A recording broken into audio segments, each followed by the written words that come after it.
আজকে গণিতের খুব দারুণ একটা ম্যাজিক দেখাবো। সেটা হচ্ছে যে কোনো সংখ্যার সাথে 11 গুণ করার জাদুকরি ট্রিক। যে কোনো সংখ্যার সাথে 11 গুণ করার জন্য এখন আর ক্যালকুলেটর প্রয়োজন হবে না।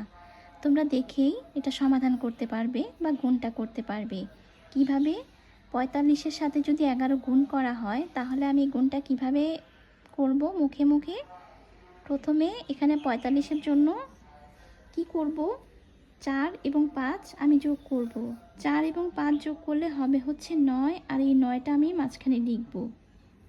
আর এখানে এই যে 4-এর জন্য এখানে বসবে 4, এখানে 5-এর জন্য এখানে বসবে হচ্ছে 5। 45-এর সাথে 11 গুণ করলে হবে 495, আর এটাই হচ্ছে উত্তর। আরেকটা সংখ্যা দিয়েও করে দেখাই, সেটা হচ্ছে 75 গুণ 11। 75কে 11 দিয়ে গুণ করার জন্য কি করতে হবে? প্রথমে 7 এবং 5কে যোগ করতে হবে। 7 আর 5 যোগ করলে কত হয়? হয় হচ্ছে 12। 7 যোগ 5 হচ্ছে গিয়ে 12।